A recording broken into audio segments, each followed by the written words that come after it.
మిగిలిపోయిన సద్దన్నాన్ని మీరేం చేస్తారో అనేది కామెంట్ చేయండి. ఇలా అయితే ఒకసారి ట్రై చేయండి. ఒక్కసారి తిని చూసారంటే ఇంకా వదలరనమాట. అవి అన్నం వడియాలా లేకుంటే మామూలు వడియాల పిండి వడియాల అనేది కూడా తేడా తెలీదు. అంత టేస్టీగా ఉంటాయి. మిగిలిపోయిన అన్నాన్ని ముందుగా ఇలా మిక్స్ జార్లో తీసుకోవాలి. నేనైతే ఎండుమిరపకాయలు వేసుకుంటున్నాను. మీకు కావాలంటే పచ్చిమిరపకాయలు అయినా వేసుకోవచ్చు.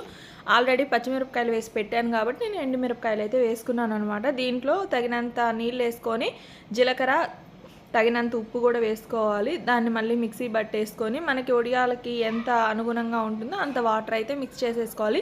అంటే ఒక కప్పు రైస్ వచ్చిందంటే దాంట్లో ఇంకో కప్పు వాటర్ అయితే పడతాయి అన్నమాట. ఇద్దొండిలాగా దోసపిండిలాగా రావాలి. మనం వడియాలు ఇలా పెట్టేసుకుంటే అవి జారిపోకుండా ఉండాలి. అలానే గట్టిగా ఉండల్లాగా అయితే రాకూడదు. ఇలా పెట్టుకోవాలన్నమాట. ఇవి ఎండలోనే పెట్టాల్సిన అవసరం లేదు. నేనైనా పెట్టేసిన 1-2 రోజులు ఎండిపోతాయి. సాయంత్రానికల్లా ఇలాగ అయిపోతాయి అన్నమాట.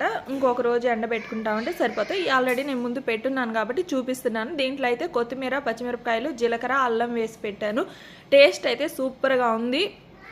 చూడండి ఎంత బాగా పొంగుతున్నాయో, చాలా బాగుంటాయి అన్నమాట. ఇవి మనం సంవత్సరం రోజులైనా స్టాక్ పెట్టుకోవచ్చు, పాడవు. ఎందుకంటే మనం ఎండబెట్టాం కాబట్టి. ఇంక దీన్ని ఉడకబెట్టే పని అది ఏమి ఉండదన్నమాట. చూడండి టేస్ట్ అయితే సూపర్. పప్పులోకి కానీ చారులోకి కానీ చాలా